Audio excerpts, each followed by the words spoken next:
Ozzy Osbourne's final days in silence. What really happened?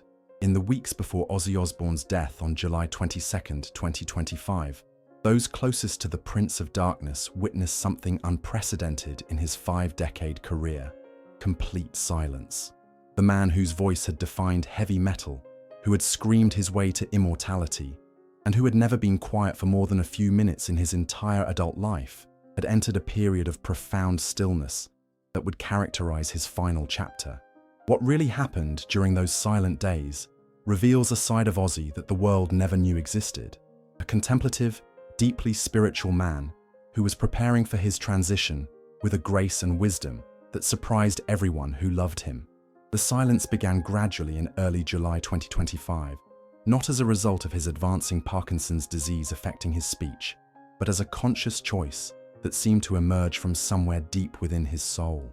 According to Sharon Osbourne and family members who witnessed this transformation, Ozzy simply began speaking less and less, as if he was conserving his words for something more important than daily conversation. At first, we thought it was the medication or the progression of his illness, Sharon revealed in an exclusive interview about her husband's final weeks. But his doctors confirmed that his speech capabilities hadn't deteriorated. He could still talk perfectly well when he chose to. He was simply choosing silence more and more often, and when we asked him why, he would just smile and say he was listening to something beautiful. What Ozzy was listening to during those silent hours would remain a mystery until his final day, when he would reveal to his family that the silence had been filled with music unlike anything he had ever experienced during his physical life. Melodies that seemed to come from beyond this world, harmonies that spoke directly to his soul, and voices of loved ones who had already passed calling him home. If this revelation about Ozzy's final days is moving you as much as it's moving us, please show your support with a like. Some truths about how legends face their end deserve to be told. The first signs of Ozzy's intentional silence appeared on July 3, 2025, just days after his final performance with Black Sabbath at the Back to the Beginning concert in Birmingham. Family members noticed that he had stopped his usual constant commentary about everything happening around him: the television shows they watched together, the meals Sharon prepared, the visits from friends and fellow musicians who came to pay their respects during what everyone sensed might be his final weeks. Ozzy had always been a talker, explained his son, Jack Osbourne. Even when he was struggling with addiction or dealing with health issues, he would fill the silence with stories, jokes, observations about random things. He had this need to vocalize every thought that crossed his mind, to share every memory that surfaced. But suddenly, he was just peaceful. He would sit in his favorite chair for hours, completely content, with this serene expression on his face that we'd never seen before. Kelly Osbourne described watching her father during this period as witnessing a transformation that was both beautiful and heartbreaking. It was like he was slowly detaching from this world, but not in a sad or frightening way. He seemed to be experiencing something wonderful that the rest of us couldn't see or hear. Sometimes he would smile or nod slightly, as if he was having a conversation with someone invisible, or responding to music that only he could perceive. The family initially worried that the silence indicated depression or a withdrawal from life, but Ozzy's demeanor suggested exactly the opposite. He appeared more at peace than he had been in years. His face relaxed and often lit up with gentle joy. His eyes bright with an inner light that seemed to grow stronger as his verbal communication decreased. There was no sadness in his silence, only an increasing sense of profound contentment. Dr. Sarah Chen, the neurologist who had been treating Ozzy's Parkinson's disease for several years, was consulted about this dramatic change in behavior. Her comprehensive examination revealed that Ozzy's cognitive function remained intact and that the silence was not a symptom of his medical condition, but rather a conscious behavioral choice that seemed to serve some deeper purpose. Medically speaking, there was no reason for Mr. Osbourne's reduced verbal communication, Dr. Chen explained. His brain scans showed no new deterioration. His speech mechanisms were functioning normally, and his comprehension remained excellent. This appeared to be a deliberate choice rather than a medical symptom, which actually made it more remarkable from a psychological and spiritual perspective. As the days passed, Ozzy's silence deepened, but his family began to notice that he was still communicating in other ways. He would reach for Sharon's hand when he wanted comfort, guide family members to specific photo albums when he wanted to share memories, and used gentle gestures to express his needs and feelings with surprising clarity and emotional depth. He developed this whole new language of touch and expression, Sharon recalled. A certain look that meant, "I love you," a way of squeezing my hand that meant, "Thank you for taking care of me," a smile that meant, "I'm okay, don't worry." It was like he was learning to communicate from his soul rather than just his voice. In some ways, he was more expressive than he had ever been, more present and connected to us than when he was constantly talking. The silence also seemed to have a profound effect on the atmosphere of their home. Family members reported feeling a sense of profound peace when they were in Ozzy's presence during this period, as if his inner calm was radiating outward and affecting everyone around him like a spiritual force that transformed the entire environment. "The house felt different," described Amy Osbourne. "Usually, our family gatherings were loud and chaotic. That was Dad's energy. That was what we were used to after decades of living with a rock star. But during those final weeks, when we would all sit together with him in silence, it felt sacred somehow, like we were all meditating together, all connected to something bigger than ourselves." During this period, Ozzy also began displaying behaviors that suggested he was experiencing something beyond normal physical reality.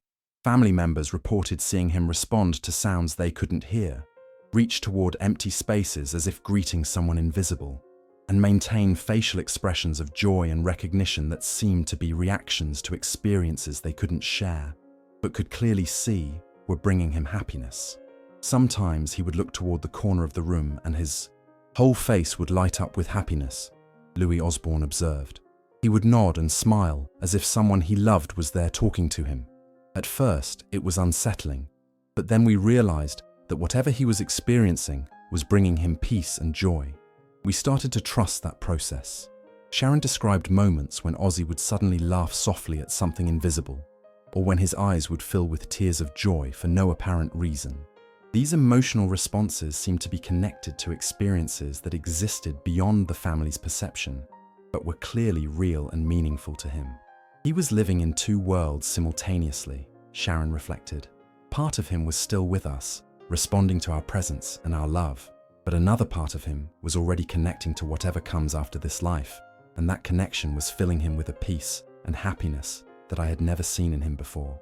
The medical staff, who occasionally visited to check on Ozzy's condition, were struck by the unusual nature of his silent state. Nurses and doctors, who had worked with many terminally ill patients, noted that his peaceful demeanor was extraordinary, especially given the typically difficult psychological challenges that accompany the final stages of serious illness. Most patients facing terminal illness experience significant emotional distress, observed Dr. Patricia Williams, who provided palliative care consultation. Mr. Osbourne's calm acceptance and apparent joy during his final weeks was remarkable. He seemed to have found a source of comfort and meaning that kept him remarkably centered and at peace. On July 10th, 12 days before his death, something significant shifted in Ozzy's silent period. Family members noticed that his responses to invisible presences became more frequent and more animated, as if the spiritual connections he was experiencing were becoming stronger and more constant. It was like the volume had been turned up on whatever he was experiencing, Jack observed. Instead of occasional moments of connection to something beyond our world, it became almost constant. He was living more in that spiritual realm than in our physical one, but he seemed happier than we had seen him in years. During this intensified period, Ozzy began a ritual that would continue until his death.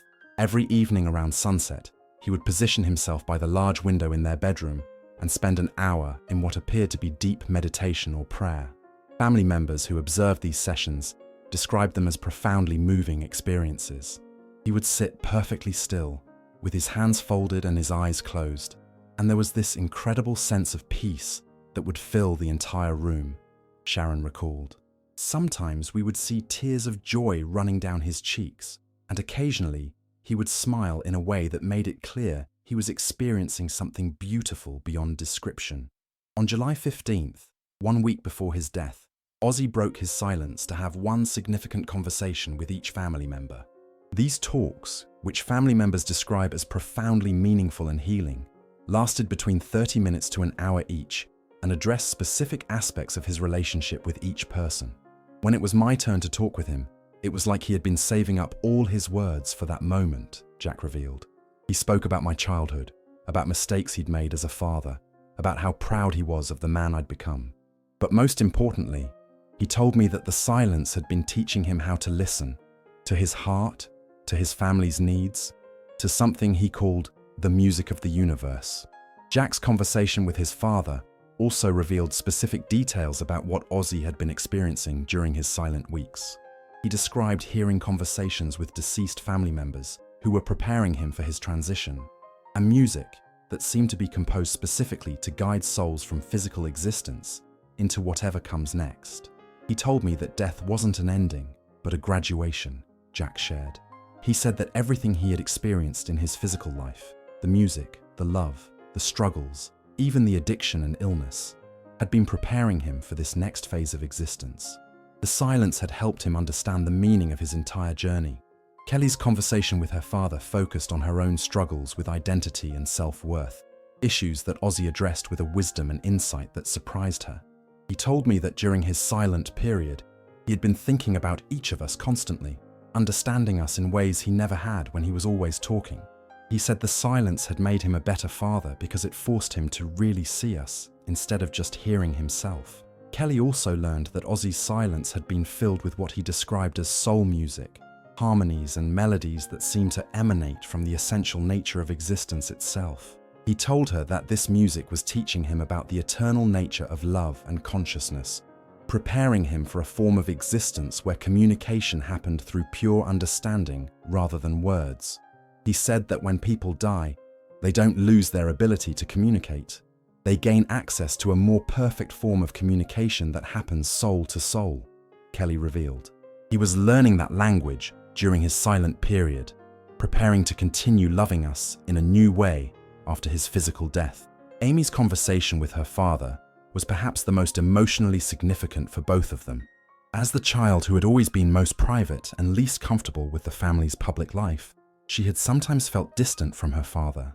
But during their final talk, Ozzy revealed that he had always understood and admired her need for independence and authenticity. He told me that my decision to live my own life, separate from the family's public image, had actually taught him something important about integrity and staying true to yourself, Amy shared. He said that watching me follow my own path had inspired him to use his silent period to finally connect with his authentic self, free from any performance or persona. Sharon's final extended conversation with Ozzy lasted nearly 2 hours and covered their entire 43-year relationship. He told me that the silence had been like a review of his whole life, but not in a regretful way. He said he could see the golden thread of love that had connected all of our experiences, even the difficult ones.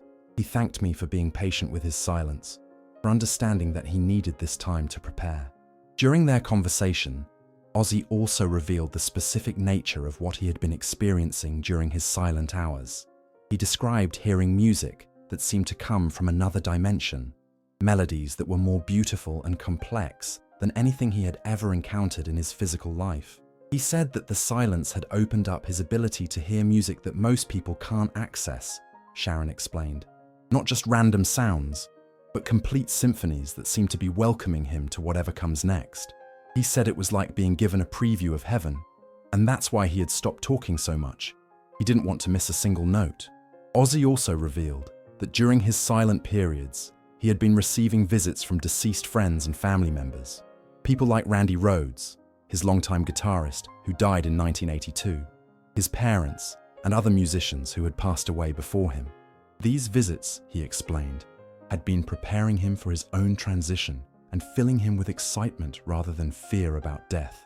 He told me that Randy had been coming to see him almost every day during his silence, Sharon shared, referring to the guitarist whose death had devastated Ozzy decades earlier.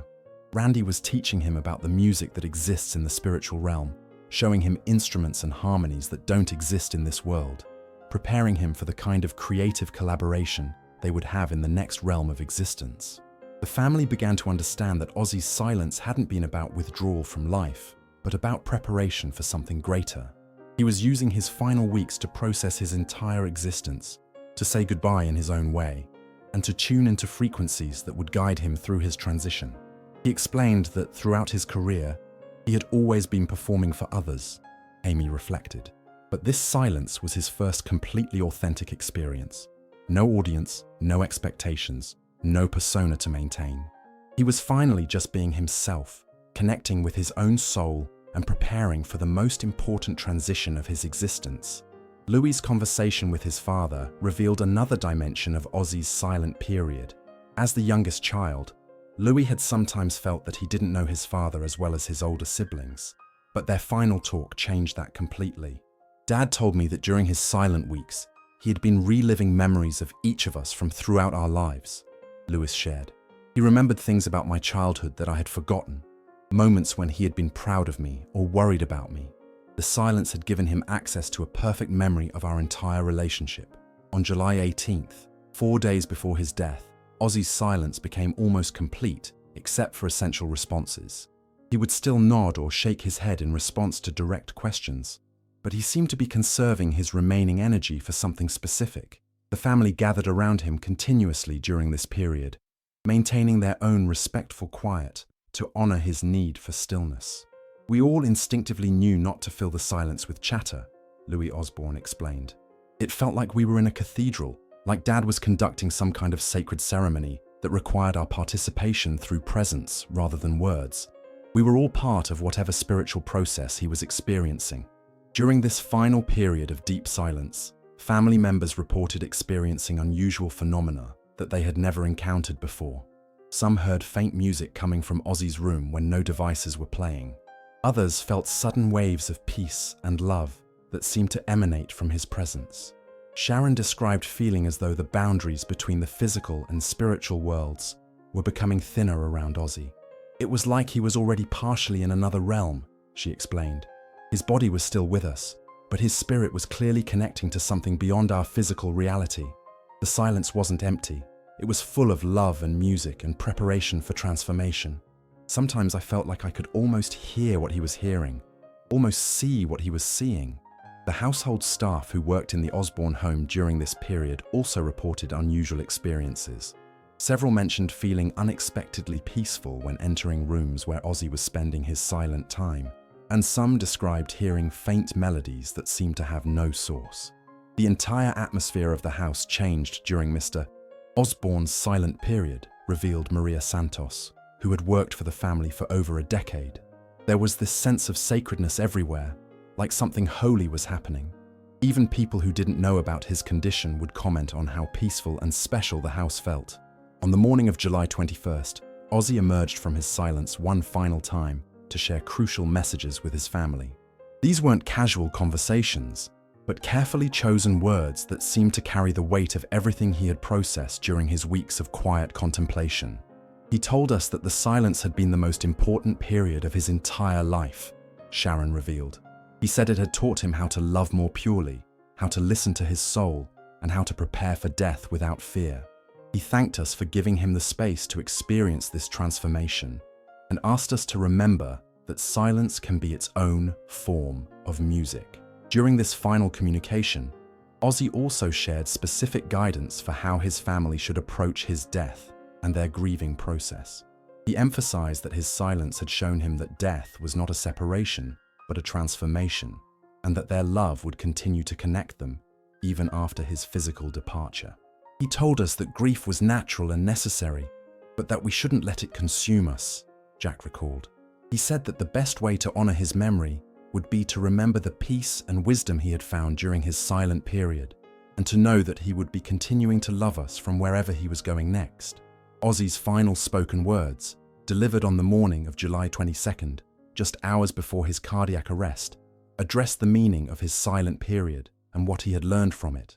He told his family that everyone should experience periods of deep silence in their lives, because that's when the soul can hear its own truth and connect with the eternal music that underlies all existence. He said that his whole career had been about making noise, but his final weeks had been about learning to appreciate the space between the notes, Sharon recounted.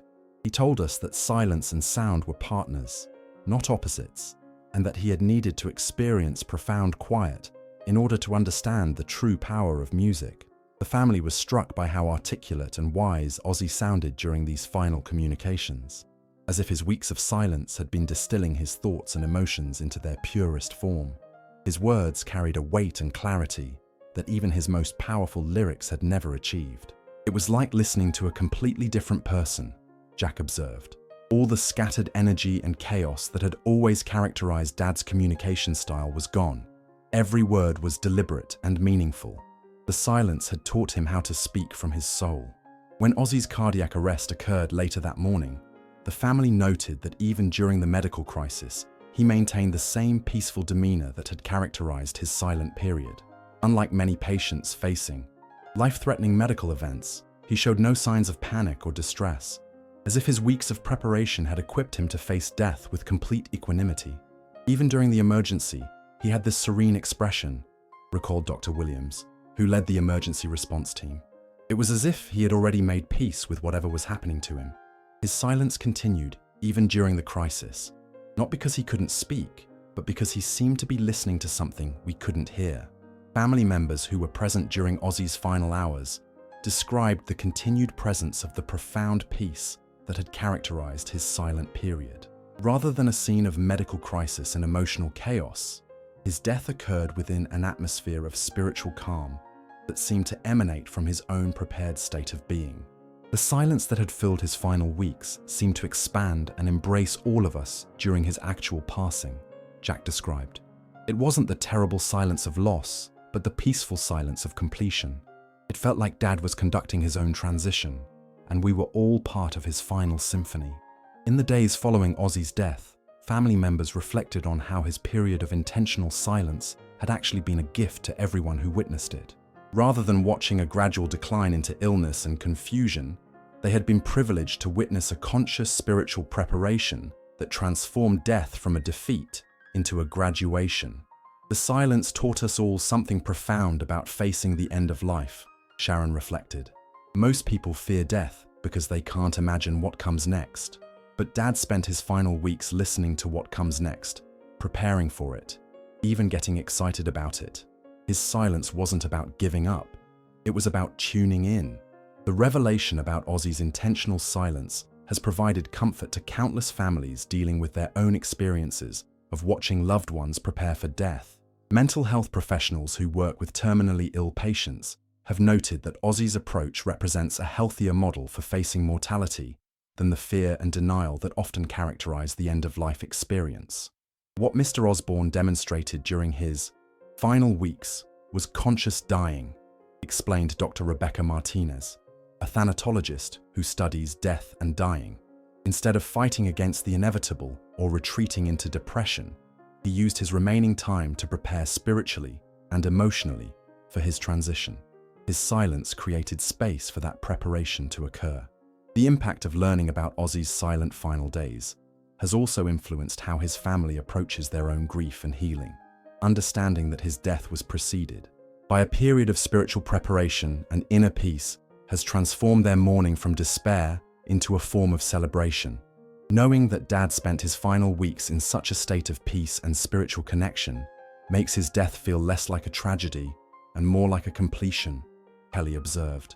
He didn't just die, he graduated to whatever comes next, and he did it with intention and grace.